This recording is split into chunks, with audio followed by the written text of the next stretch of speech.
Hello, my name is Blake Graham, and it is my pleasure to have here with us today Dr. Gerhard Schrauzer.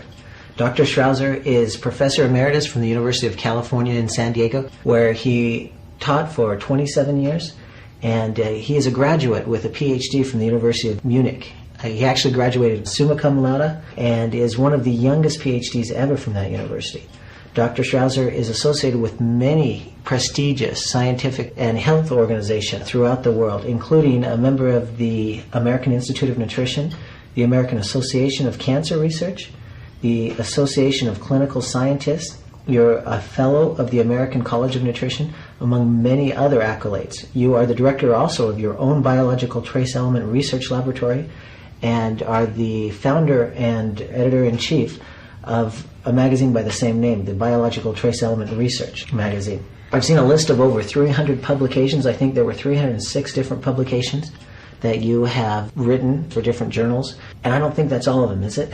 That's not all of them, at least read in peer-reviewed journals. And you're also an author and co-author of 6 different books. That's right. It's a pleasure to have you with us today, Dr. Schrauzer.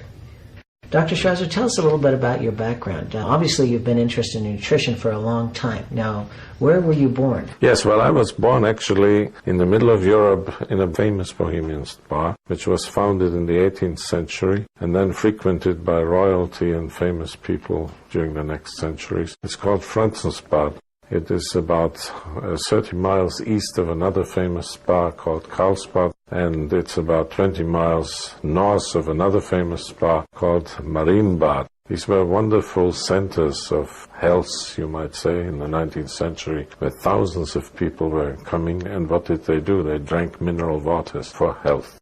And this is what got me interested in trace elements at a very, very early age in my life, because we had a hotel. And many of our visitors wrote down in the guest book how much they were helped by taking minerals in these mineral waters. And because of after the war, I couldn't go to school, so I joined a research institute as a young boy, actually, at the age of 14, that did nothing but study trace minerals in mineral waters and soil. So this is how I got a first and very deep insight into both chemistry, trace elements, and health-related aspects, which remained with me all my life. And believe it or not, in my hometown was an area where plant-derived minerals, colloidal minerals, you could actually see how they form. And when I was just 16 years old, I analyzed colloidal minerals from that source, and found later that some colloidal mineral products, plant-derived minerals, have very similar composition.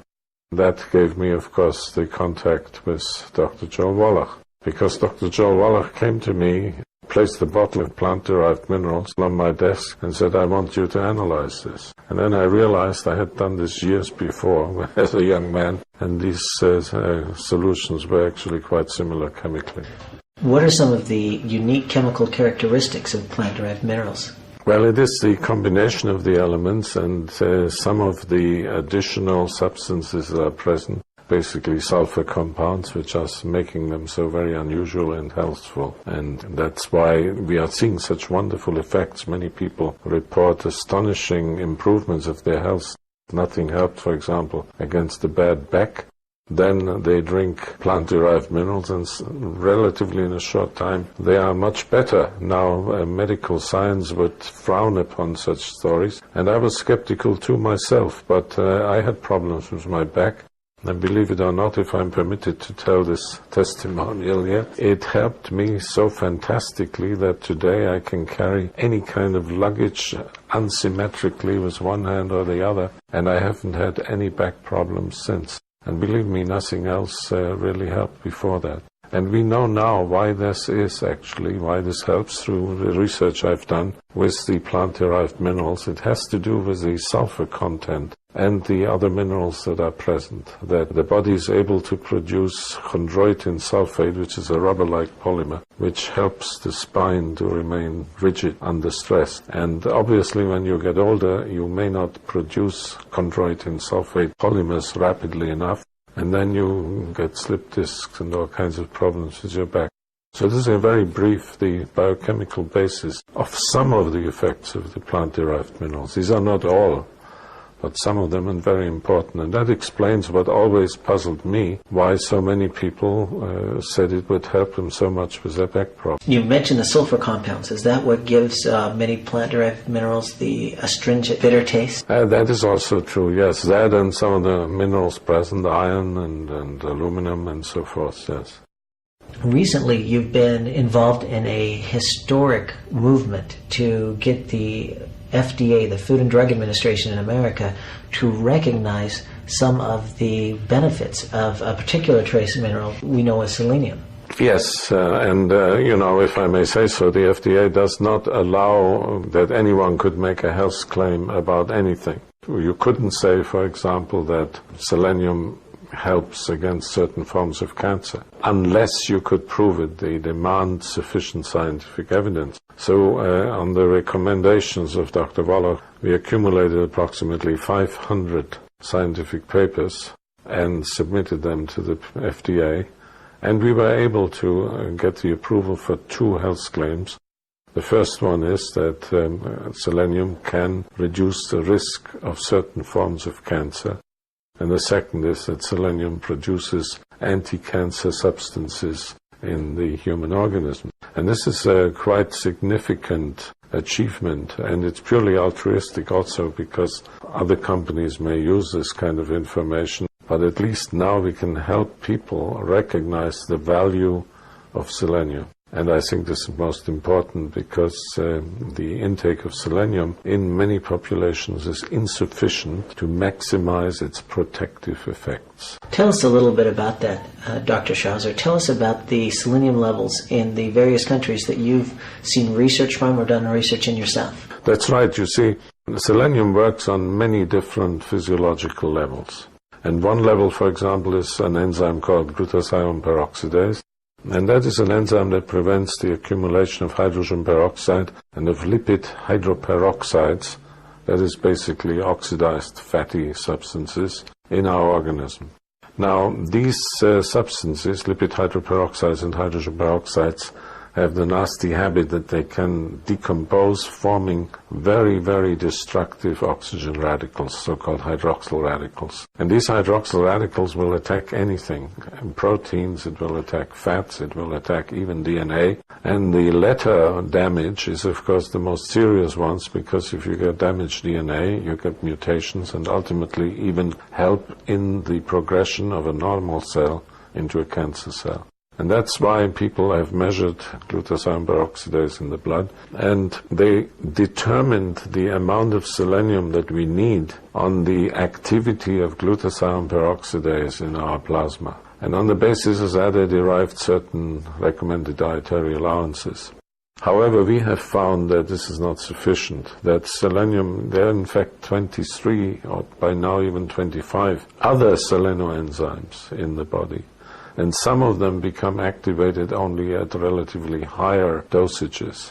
And so, in determining the RDA for selenium, glutathione peroxidase is now recognized as not being sufficient. You have to think of other enzymes, and one of them are the so-called thioredoxin reductases. Now, sounds very chemical. What it is that there are certain small molecules that contain sulfur, and they can be oxidized and reduced, small proteins, and they're called the thioredoxins. And they are very important in the transfer of electrons within the cell and within organs. And when this process doesn't work very well, then you can imagine there's havoc in the entire organism. And one enzyme, the so-called the thioredoxin reductase, will catalyze the reduction of oxidized thioredoxins back into their active reduced form. And that is a selenium-dependent enzyme, and that becomes activated only at significantly higher selenium intakes than recommended now based on glutathione peroxidase alone. So you're saying that we have a lot of free radical damage. That's kind of like rust of our cells, like just as iron rusts, or you see an apple that starts to turn brown. That same kind of activity can happen in our cells. And one of the things that helps prevent that is there's actually an enzyme that our body produces that requires selenium.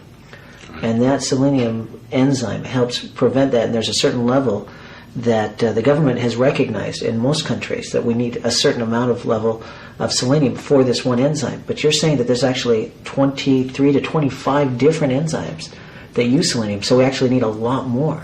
You see, these recommendations were made before some of these enzymes were actually discovered. And because there's a certain inertia with all these agencies, they don't meet every year and they don't want to change their recommendations all the time. So now we know that there's this other enzyme, at least, the thioredoxin reductase, and that one is a so-called inducible enzyme. In fact, it becomes active only at higher levels, at levels at which glutathione peroxidase is already maximized. Thioredoxin reductase may be still low. And so you can increase the selenium intake and up goes the thioredoxin reductase activity. And that is why leading scientists among myself now say we need significantly more selenium than just for glutathione peroxidase. The result is that whereas the recommended dietary allowances are now at around 50 to 55 micrograms per day, we are actually saying the human body needs 300 to 350 micrograms per day. And this is actually recognized by our governmental agencies. This is considered the maximum safe selenium intake. So they acknowledge, yes, you can have higher dosages of selenium every day, and 350 we say to be absolutely safe, conservative at the same time, is around 350, right? And so this is why I'm recommending, and this goes back to our work on cancer, that our selenium intake should in fact reach that level of 300 to 350 micrograms a day.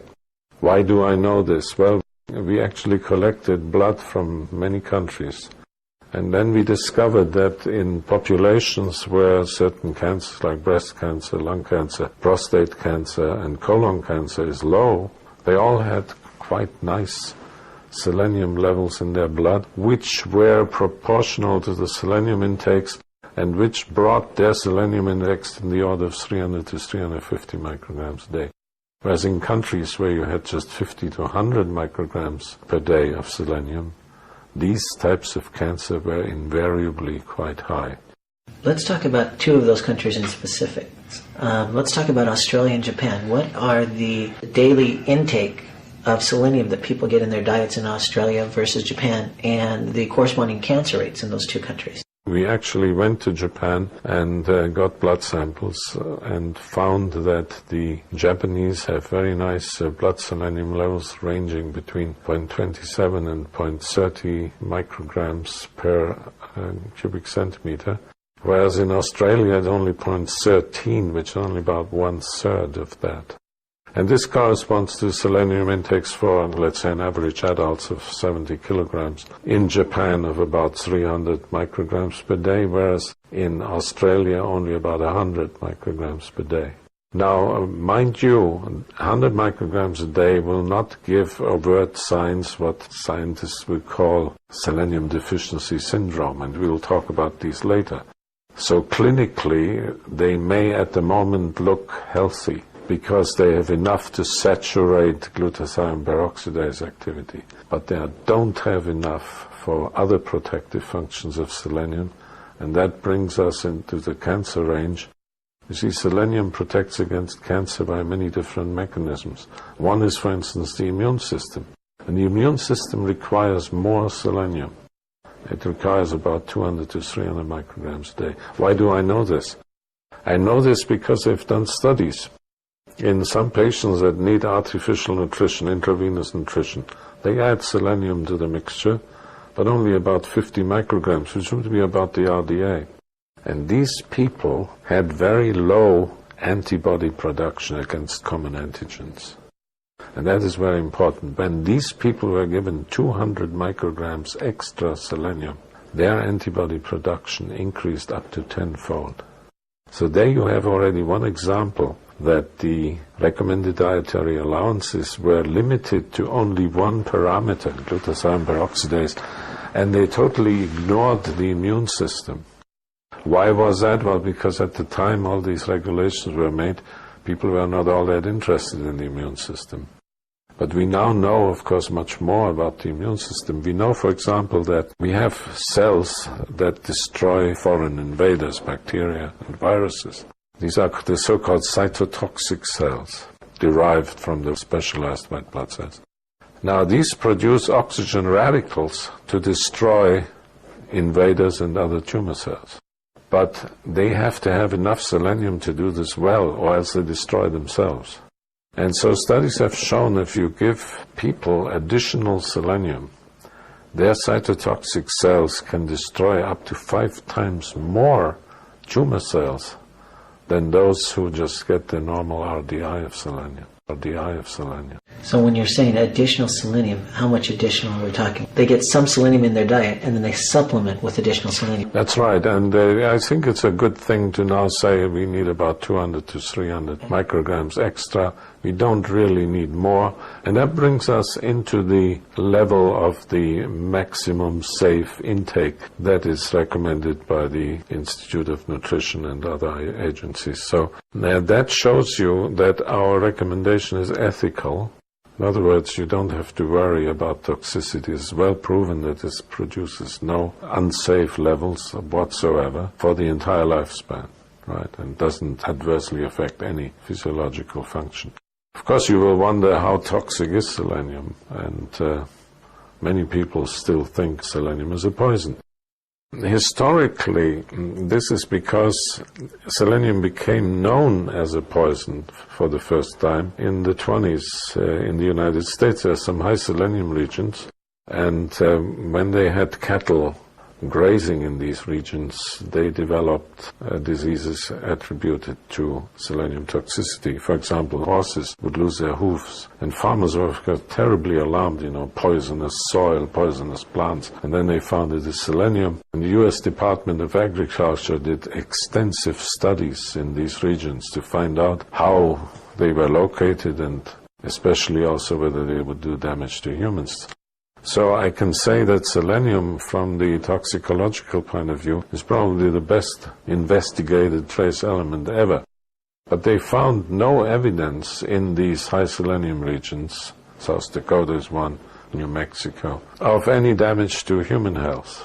So the unfortunate image of selenium as a poison was only for animals, not for humans. But this carried on over the years. And when my friend Klaus Schwartz showed 1957 that selenium was an essential trace element, initially people threw up their arms and said, my God, selenium, the poison, suddenly needed by the human organism. And so for a while it was called the essential poison. We now know, of course, that all elements are basically safe at a certain level and become toxic at a higher level. This is true even for water. Too much water can kill you. Too much oxygen can kill you. So we shouldn't worry about this as long as we know the safe window. Isn't it true that the safety issue is also affected by some balancing nutrients? I think with selenium, zinc and copper, and they help people to achieve the balance in their bodies with higher levels of selenium.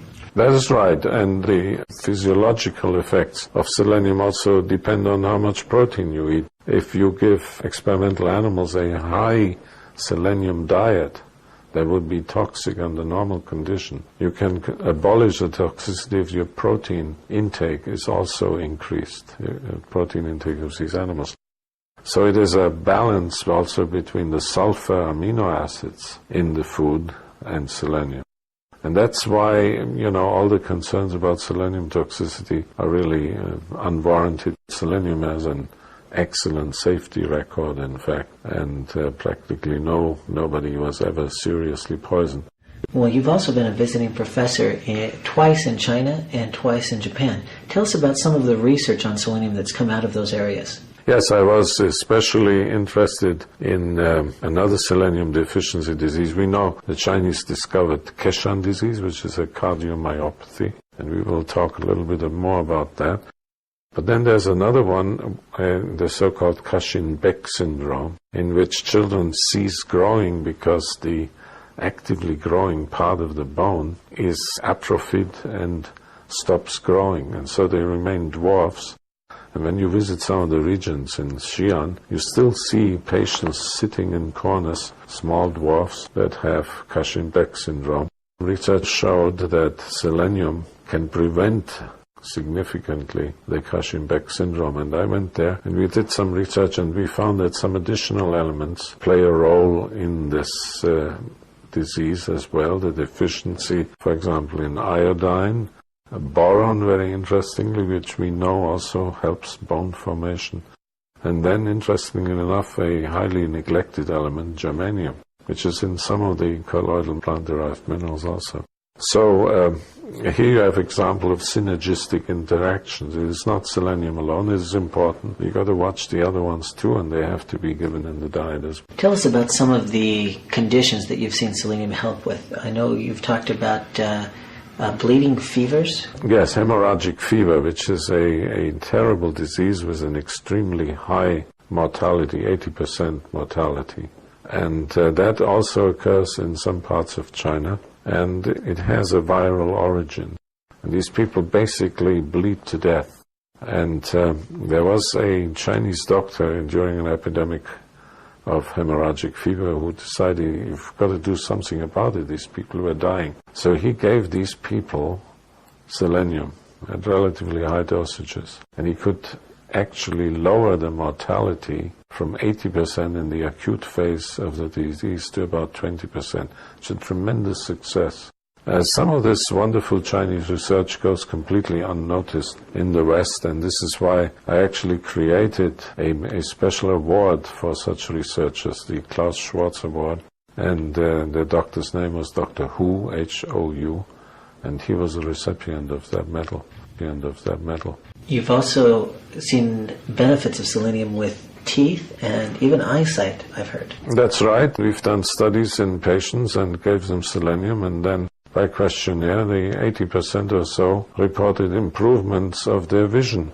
And you see, the eye has very high selenium concentrations, and in fact, as comparative studies have shown that in animals, the better an animal can see, the higher its selenium content is. And for instance, cats have very good eyes, and the selenium content in the eye is very high. And so, yes, it is very, very important for our vision. In the case of teeth, the dentine is a sort of protein which is sulfur-rich, and it requires selenium to be formed properly. And so selenium is one of the so-called anti-cariogenic trace elements. It prevents caries. And a striking proof of this was a comparative study of the teeth of antique Greeks. They had perfect teeth, no cavities, nothing. Compared to modern Athenians, they have shocking teeth with a lot of caries. And they showed that the antique Greeks had 3 times more selenium in their dentine than the present-day Greeks. Now you will say, why is that? Well, it has to do with dietary changes. They eat much more sugar now. The sugar was unknown as such in antiquity. And they eat more grains, and it's simply a healthier diet at that time, which gave them automatically more selenium. So it's an anti-cariogenic agent. Now let's go down in the body into the thyroid. The selenium is needed for the proper function of the thyroid. And why is that? We have these thyroid hormones, and there are inactive forms. They're called T4. That's the molecule that has 4 iodines in it, tyrosine amino acid with 4 iodine. And that has to be converted to T3 with only 3 iodines. And there's an enzyme which does that. And that enzyme requires selenium. So it now happens, and they discovered that some people may have abnormal thyroid hormone production. They cannot somehow produce T3. And they didn't know how this came about until they found that these people needed additional selenium to produce enough of that enzyme to affect this deiodization. So now let's go down even further. Let's go to the heart, as we all agree, a very important organ. And the heart cells contract rhythmically. That's the marvel, the miracle of the heart cells. And this contractile function requires selenium. So normally the heart should be rich in selenium. If you make the heart low in selenium, you develop cardiomyopathy, which can be fatal. May I tell you now a personal story, which I haven't told you yet, or seldom anyone. So as I told you, I was born there in the center of Europe, And at that time they didn't know that it was a selenium deficiency region. There was something peculiar in my youth. I couldn't run very well. I always had trouble running. And when I then went to Germany, joined the university, we had to have a medical exam. And we got an X-ray, and suddenly all these medics called all the physicians, look at this guy, he has a so-called athlete's heart. At that time, people called anyone with an enlarged heart an athlete's heart, because they saw it often in people who exercise a lot. I didn't do much exercise. I told you I couldn't run very well. I actually had the beginnings of Keshan disease. And by taking selenium, my heart has normalized in size, because it turns out my hometown is in a low selenium region. And that brings me, what I mentioned before, to the very important effect of selenium and viruses. They couldn't quite work out why some of the children in the Keshan diseases died while others did not, until they found out that in the heart of most people are actually viruses, which are normally benign, so-called Coxsackie viruses. There are at least 7 different variants of these viruses, and they are what we call cardiophilic viruses. They will lodge specifically in the heart. They won't do you much harm or any harm. But if your selenium intake is low, then we know that you get more oxygen radical production. Now, these oxygen radicals will not only damage your heart cell, they will also damage the virus, the Coxsackie virus. And what was a benign, non-pathogenic virus will suddenly become virulent and destroy the heart. So is that why there's a lot of doctors now, when somebody has a heart disease, they say you've got a bacteria or a virus lodged in your heart? You know, you picked that up somewhere. It was actually there all the time. It was all the time. It's a selenium deficiency that triggered it. Exactly, it triggered it, and it can also be triggered by other environmental influences. For example, they found in Germany that people who were exposed to mercury had a higher incidence of cardiomyopathy. How is that possible? Well, selenium will react with mercury in the body. Mercury inactivates the necessary enzymes. So again, we are going back to selenium here. So this is the great story of selenium in the heart. And so Keshan disease is not a pure selenium deficiency, but it also has to do with viruses. And that brings us now to the absolutely wonderful effect of selenium against viruses. The studies were done by Melinda Beck, an American researcher, and she now has also found this is true for influenza virus. That means there are different forms of influenza virus which differ in how much damage they do. And she showed that in selenium deficiency, a mildly active influenza virus would become more virulent. So selenium is in fact also a natural antiviral agent. And that even is true for the AIDS virus. And there are now in the United States studies that show or are in the process of looking at the effects of selenium in AIDS patients. Now, those studies involve much higher levels of selenium than even we've been talking about. Isn't it much beyond even the 300? No, not necessarily. They're still physiological. And, you know, we did research with AIDS patients years ago because I, in fact, was the first one who recommended selenium supplementation to AIDS patients. And, in fact, this has been subsequently studied, and we did this ourselves, and we found symptomatic improvement of AIDS patients with selenium.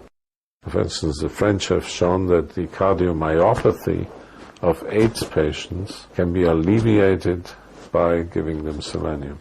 And Dr. Montagnier, one of the co-discoverers of the AIDS virus, he actually also always recommended something has to be done against the oxygen radical production in HIV-infected subjects, because that increases the pathogenicity of that virus. So, selenium in viruses, who would have thought that? Suddenly. But always, you see, it's again the higher dosage level that we need optimally for protection. Selenium is not just a trace element that is essential, it also has protective functions, and for that you need more. In other words, you need a little reserve. Okay, let's go down to the liver. Also, as we all will agree, a very important organ. And the liver also should be normally rich in selenium. And in fact, in animal studies have shown that a healthy animal will have high levels of selenium in the liver. And in fact, when one of the first studies that was done by Klaus Schwartz, when he made experimentally low selenium diets, when he fed those to rats, these rats would develop within 2 weeks, young rats, a fatal liver necrosis. In other words, the liver would simply die. And that actually led to the discovery of the essentiality of selenium. And it happens sometimes in humans.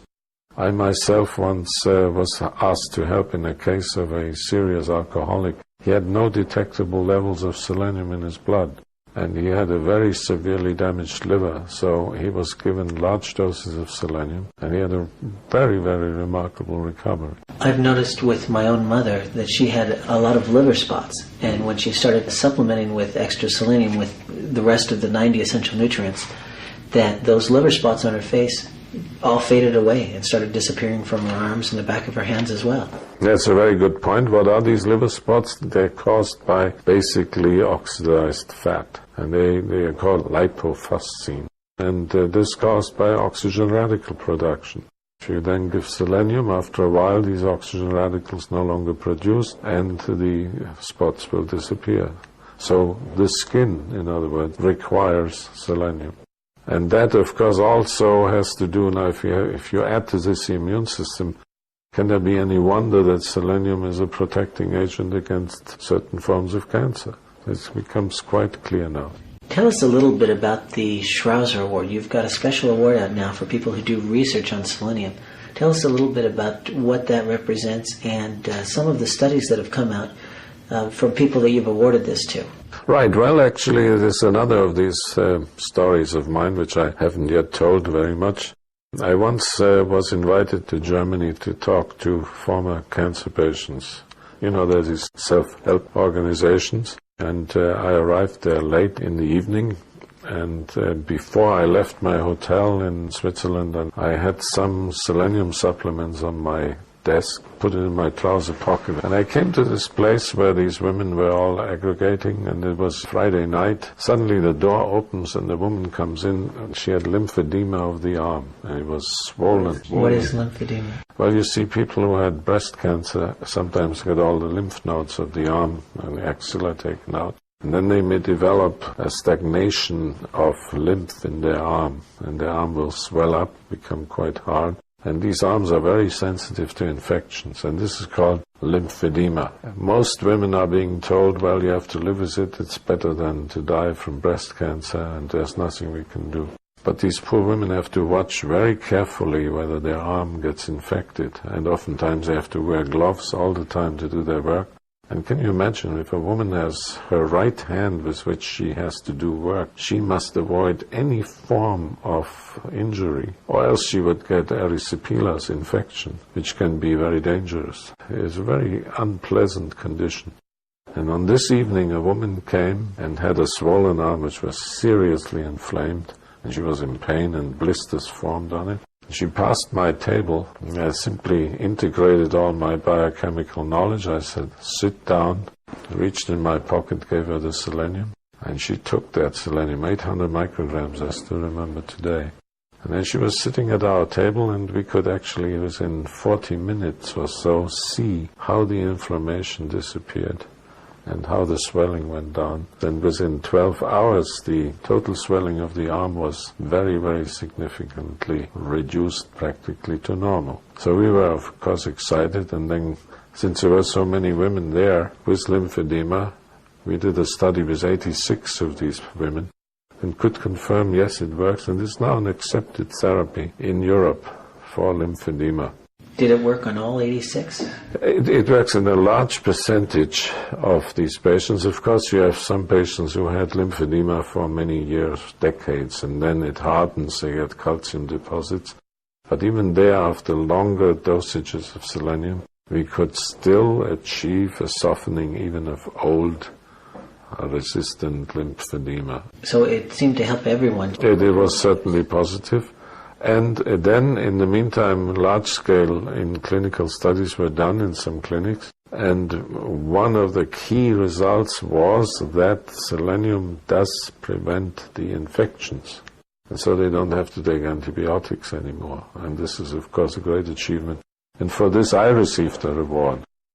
That brought me the idea that selenium must have many, many functions in other diseases associated with inflammation. And so I first recommended to use selenium in acute pancreatitis, which is another fatal disease.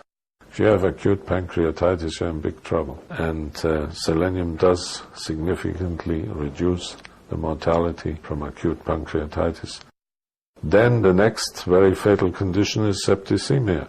And medical doctors in Europe have shown, in fact, that selenium reduces the mortality from septicemia, especially if accompanied by pneumonia. Now, this is, of course, an achievement because basically once you have septicemia and pneumonia, you better have written your will, my friend. But again, a significant mortality reduction was achieved. So suddenly all these terrible conditions became treatable. And so a company that produces selenium drugs decided we have to improve the knowledge of physicians in selenium and stimulate the use in acute medicine. And therefore they said, because in honor of me, they would nominate people for the Schrauzer Award if they came up with similar usages of selenium as I did.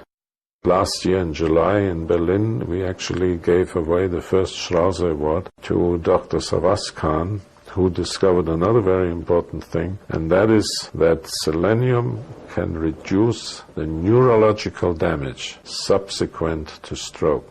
Now, you know very well that stroke is a rather terrible thing to have, but even worse is the subsequent damage of the brain cells. It leads to these often permanent effects of stroke. The paralyzation. That's right. And this is caused by oxygen radical damage to the neuron, and one can reduce that damage by selenium. So this is, again, another example of how selenium works. It's a true miracle element. And we haven't seen the rest of it yet. There are many things to come. The story of selenium goes on like I've never seen with any other trace element. Usually when something like that is reported, they have an initial increase of research papers, well, and then, it stops. But in the case of selenium, in the past 30 years, it goes on and on and on, becomes more exciting almost every week. How much selenium were they using? What kind of dosage? Well, in acute cases, you have to use a little more, and they give about 1,000 micrograms intravenously often because seriously ill patient cannot swallow. Germany is leading in this application of selenium, I have to say, yes. How much selenium do you personally use? Well, going back to our real interest in selenium is nutritional. What you have to do is always make sure that you have a healthy reserve of selenium in your body, in your liver, in your heart, and elsewhere. And therefore, 300 micrograms to 400 micrograms a day, this is how much I'm taking. Now for 30 years. Now, there are some other nutrients that help with the effects of selenium, some synergistic nutrients. That's right. What are some of those? Well, vitamin E, for example, is a well-known synergistic nutrient because you can argue, if selenium doesn't catch all the hydroperoxides, you can still form some oxygen radicals which are then snatched by vitamin E. And so vitamin E can actually reduce the requirement for selenium, right? You can use less selenium if you have vitamin E, so there you have a synergistic effect between selenium and vitamin E. Then synergistic effects between selenium and iodine. Thyroid hormones, the proper functioning of the thyroid, you need selenium and iodine. The synergistic effects between selenium and copper, some synergism between selenium and zinc. For best results, people should be using selenium and the rest of the 90 essential nutrients? For general maintenance, just to maintain optimal health, all nutrients are necessary. That's probably the best advice I can give you, because giving an isolated nutrient is, in a way, not right. For example, people have shown if you give people too much just magnesium, you get into trouble with copper, for example. You can induce a copper deficiency or also reduce the iron. So there has to be a proper balance. Also calcium and magnesium should be given, not just calcium. The body maintains a pretty sharp ratio between calcium and magnesium. The same thing, I think, is true of iron and copper. Yes, you're right. You see, there are people who, for some reason, had iron deficiency anemia, and giving them iron alone didn't help. But giving them some copper suddenly improved their condition. Why? Because copper is needed for proper iron utilization. Is there a difference in the form of selenium? Is an inorganic form versus a chelated form versus something from a plant, is there a difference in how the body utilizes it? Yes, there is a difference, and I think this is a very good question, because first of all we are talking about nutrition. What is the major nutritional form of selenium?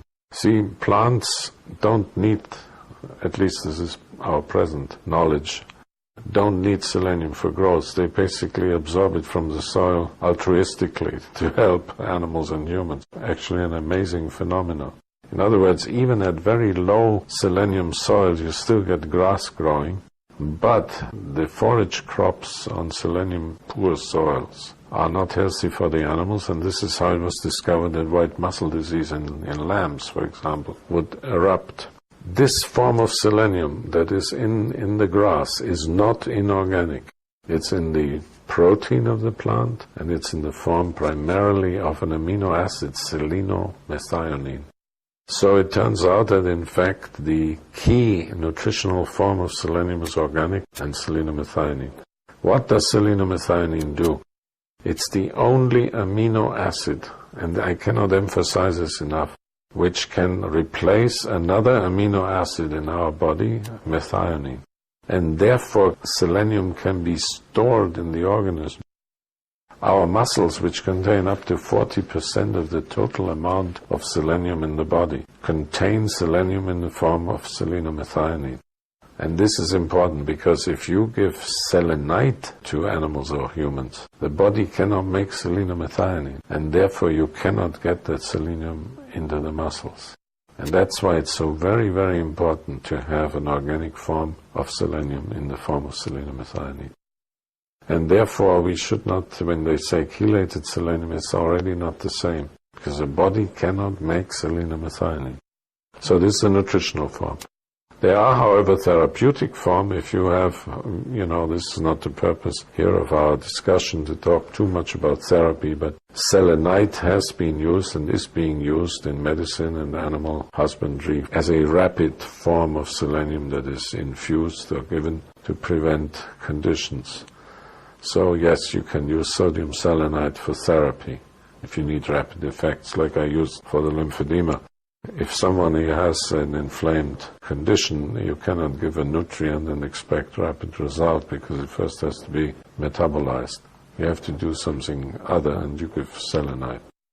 But for nutritional supplementation, as we understand it, selenomethionine is the form of selenium that should be given. And that was correctly recognized by the people who did the large-scale cancer prevention study, Larry Clark. They gave selenium in the form of selenomethionine as it is found in yeast. And in this regard, the study it was very important because it was a nutritional cancer prevention study. And so one should check always the label. Is it in the form of selenomethionine? Yes, then it is the nutritional form. If somebody is taking selenium supplements, you mentioned that they first have to be metabolized. Would taking enzymes help? Yes, in fact, vitamin B6 will help. Enzymes dependent on vitamin B6 will help to metabolize selenomethionine into the biologically active form. You mentioned that we store a large part of our selenium, 40%, in our muscles. I have heard people that use selenium before they work out and after they work out, and they don't have as much of the sore muscles afterwards. When I see some of these joggers and when I see how they massage their leg muscles, I always have to snigger because, I told you I'm taking selenium now for many years. Muscle pain was something I experienced after exercise. Ever since I took selenium, I don't even know what that is, muscle pain or muscle stiffness. Are there other nutrients that help with that as well? I've heard about calcium and muscle cramps and leg cramps. Yes, well, that is something true. Calcium, magnesium help, and that is also very important. In talking about nutrition, a lot of people have encouraged people to take megadoses of a single nutrient, but in your experience, even experience with the world-renowned Dr. Linus Pauling, yes, that it's much better to take a broad spectrum of nutrition, and sometimes taking megadoses of one can throw off your balances in other nutrients. Isn't that correct? Exactly, and this is especially true for vitamin C, which is now, one of the most popular vitamins ever. And many people take, in my opinion, too much vitamin C. Because if you take high doses of vitamin C, it causes a loss of copper. And that is very important because you can develop aneurysm, which can be fatal. And so this is one reason why I'm against megadosing vitamin C. Also, for another reason, when you take large doses of vitamin C, the body learns to adapt to this situation and excretes it more rapidly. If you then stop, the body, in fact, will continue deplete the organism of vitamin C, and you can get to very dangerously low levels. That's the so-called rebound effect. And lastly, I'm against vitamin C overdosage, and we've done that study actually in San Diego. Vitamin C is a reducing agent. It uses up oxygen, right? Now you need oxygen. Who will deny that? And there were studies before World War II where they tested fighter pilots, and these fighter pilots didn't have any pressurized cabins. And they noticed that if they took some vitamin C, their high-altitude resistance would improve, but if they took too much of it, would get much worse. And this was repeated, and they indeed showed that guinea pigs given too much vitamin C had very low high-altitude simulated oxygen depletion resistance. And we repeated this with American fighter pilots in San Diego at the Naval Air Base. And we could show that those who had the worst high-altitude resistance was after dosage of high doses of vitamin C. So this is another reason why I said, let's do this. You talked with Dr. Linus Pauling about that. Did you see any of those effects in him personally? Yes, I knew Linus Pauling very well, of course, and like so many who take high doses of vitamin C, it causes your skin to become very pale because it interferes with the melanin production, which requires a copper-dependent enzyme. And so high doses of vitamin C we cannot recommend. I know you've associated with a lot of very prestigious scientists around the world. You've actually been listed as one of the top 10 most quoted scientists in the entire world. What do you feel about your association with Dr. Wallach? Tell us a little bit about how you met him and how you feel about some of the research that he has done. Well, Joel Wallach became known to me from the press in 1978 when he announced that he discovered the first animal model of cystic fibrosis in a rhesus monkey. And that was a wonderful achievement because cystic fibrosis is quite common in the human population. And, people say, when they really don't know what something is caused by, they say it's genetic, right? And to this day, we haven't really gotten a handle on cystic fibrosis because we didn't have an animal model to create conditions related to cystic fibrosis, which involves, by the way, pancreatic atrophy. It was Dr. Joel Wallach who actually developed a rhesus monkey model of cystic fibrosis.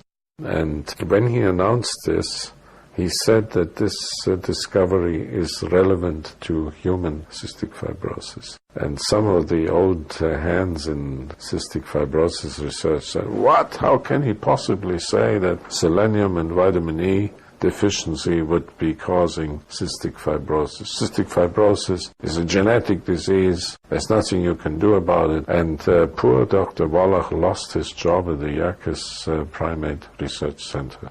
And when I read this in the American press, I got so furious. And I thought to myself, this is so terrible that someone is being fired for proposing something, for voicing an idea, which in this case was even supported by an experiment. At that time I was organizing an international conference at the University of California, and I invited Dr. Wallach to give a talk, and I still remember we invited really the cream of the crop of trace element research in the world. It was 1979, and Dr. Wallach gave an extremely well-received lecture on his theory of cystic fibrosis. And this helped him greatly, in fact, to overcome the stigma of having been, openly dismissed. And since then we became the best of friends, and it's a wonderful collaboration that has developed. So 25 years of happy friendship, really. And if you add now my previous interest in colloidal minerals and work, it makes it almost an unbelievable coincidence that the two of us have met. Somehow we were placed together to work together, and if I use, say... Well, Dr. Schrauzer, just to conclude this message, we've heard a lot of the research that you've shared with us, that you've come across. Why isn't the public aware of this? Why don't more doctors publish these and the medical community make a bigger deal about it? Yes, well, this is a very difficult question to answer. Why is that? Because it takes surprisingly long before a message sinks into the medical community. Take cardiomyopathy. Usually, doctors see patients much too late. In other words, when they're already dying of cardiomyopathy, then they have to do all kinds of things, including surgery or whatever. Therefore, they're not really interested in nutrition. They say, why should I consider nutrition? These patients are dying, I have to do surgery, for example. And so when you tell them, hey, why don't you give them selenium? They never see patients before they develop the cardiomyopathy, which may take years. And I think this is the real issue at the core of this situation, that medical doctors see everybody far too late. Chronic diseases require many years before they actually become manifest. And this is where nutrition comes in, and this is where I think the recommendation of taking selenium and other minerals becomes so important, because we have to tell healthy people before any sign of disease is noticeable, take your selenium, take your minerals, take them now. And you will not ever land in the heart clinic with cardiomyopathy, right? So we use all the protective properties of minerals in time, as they do in veterinary medicine already for years. So I think part of our message today is not only for people to supplement with selenium, but to help us take this message to other people as well, because the medical community is not doing it. Absolutely. It's like talking to the wrong agency, right? You're talking to the water agency about your gas stove. They will say, well, you're a nice guy, we like you, but we have nothing to do with gas stoves. And the same thing, I believe, is ultimately, if you go to a practicing doctor and you say, what can I do about cardiomyopathy? Well, what can he tell you? He's not a nutritionist. He has his hands full to do with acute cases. And so he will say, well, I don't know, or don't do anything. And this is where we come in. We can say, no, with good nutrition and mineral supplementation, you will never get these conditions. Do you have any last experiences that you would like to share with us? Well, I already mentioned, for instance, that muscular pain has completely disappeared. I never have it, but maybe I should throw that one in. I was a little nearsighted in my 30s, and I often had to sit in the front row during lectures so I could read the slides. And I was afraid, in California we have to take driver's license examinations every 3 years, and they test your eyes, and they would have said, get out, you need glasses. And so when I took selenium, suddenly my eyesight improved so much that all these problems disappeared, and they remain so today. I don't need glasses. And I have subsequently talked to many people who take selenium, and many of them say the same thing, that their eyesight improved. And our studies with the lymphedema patients show the same thing. What about mood? Yes, and that is also important. The brain needs selenium. And in fact, selenium methionine specifically goes into the brain. So this is a very important fact, and I'm glad you brought that up, because studies have shown if you put humans on a low selenium diet, they become depressed. And if you give them selenium, their mood stabilizes, their depression is gone. So it is absolutely essential for brain function, and it helps you with mood. And we've seen that also in our studies with the HIV-infected patient. They reported, hey, I'm no longer depressed. What about for children? Is selenium important for children? Absolutely, and you see, this is one of my great concerns, because during the first 4 or 5 months in life of babies, their blood selenium levels go down, often to very, very low levels, almost, acute deficiency levels, and then they increase slowly. But this is true for European, or you could say Western and Australian children. Interestingly enough, it's not true for Japanese children.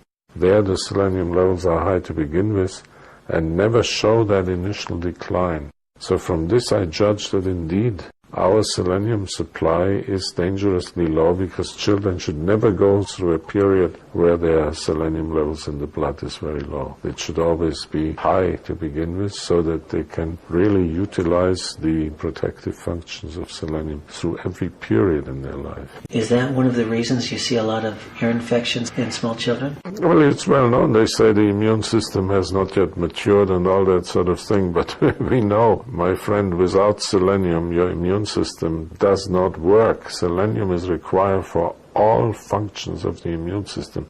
I cannot emphasize this enough, and unfortunately in pediatric nutrition selenium is, in my opinion, grossly underestimated and neglected. So if an adult is taking 300 to 400 micrograms a day, how much would you have an infant? Well, in infants there are some recommendations. 20 micrograms a day is probably okay. I would, however, say that if it is the nutritional form of selenium, first of all, there's not much danger of toxicity anyway. So 20 to 50 micrograms for children per day would be perfect, right? And then especially, I think of teenagers. What they need, they grow rapidly and they're like adults. And don't forget, our weight has increased over the last 3 decades. Many of our discussions are dealing with average weights, yet the RDAs are not really specifying the weight of the subjects.